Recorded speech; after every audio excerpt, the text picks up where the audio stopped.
সমাজের হাজারো শব্দ দূষণ বা কোলাহল মুখর পরিবেশকে ফাঁকি দিয়ে এক নিঃশব্দ বা ঠান্ডা পরিবেশে চলে যেতে কে না চায়। তবে পৃথিবীতে এমন কোনো জায়গা আছে কি যেখানে থাকবে না কোনো শব্দ? জি হ্যাঁ, এমনই এক অদ্ভুত রুম বা ঘর রয়েছে যা শুধু নিঃশব্দতা নয়, বরং মানুষের ধৈর্য ও অনুভূতির একটি চরম পরীক্ষা, যা গিনেস ওয়ার্ল্ড রেকর্ডধারী পৃথিবীর সবচেয়ে নিঃশব্দ ঘর হিসাবে স্বীকৃত। পৃথিবীর সবচেয়ে নিঃশব্দ ঘর বা স্থানের বিশেষ সকল তথ্য নিয়ে সাজানো হয়েছে রহস্য দরজার আজকের পর্ব।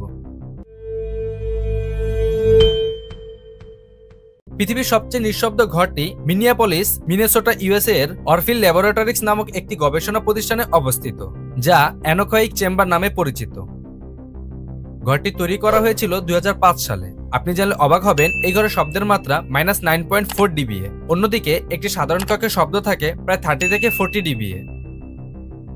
এই ঘরটি এতটাই নিস্তব্ধ যে আপনি নিজের হৃদস্পন্দন, শ্বাস প্রশ্বাস এবং চোখের পাতা বন্ধ হওয়ারও শব্দ শুনতে পাবেন। অনেকেই মাত্র 20 থেকে 30 মিনিট থাকার পরেই অস্থিরতা অনুভব করেন এবং ভারসাম্য হারিয়ে ফেলেন। তবে একজন ব্যক্তি 45 মিনিট এই ঘরে কাটিয়ে রেকর্ড করেছিলেন। কেউ কেউ তো বলেন এই ঘরে আপনি নিজের মনের শব্দও শুনতে পাবেন।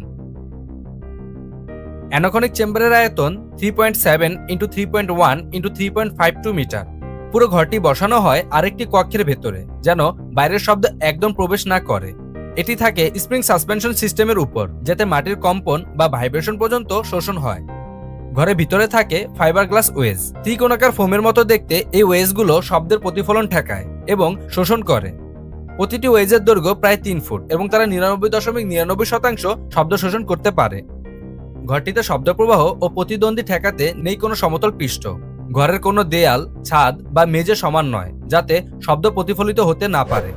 এখানেই শেষ নয়, আপনি যে মেঝেতে দাঁড়াবেন তার নিচেও থাকে ওয়েজ, যাতে নিচের দিকে প্রতিফলনও না হয়। মেঝে ফাঁকা বা জল দিয়ে তৈরি, অনেকটা ট্র্যাম্পোলিন বা সাসপেনশন ফ্লোরের মতো।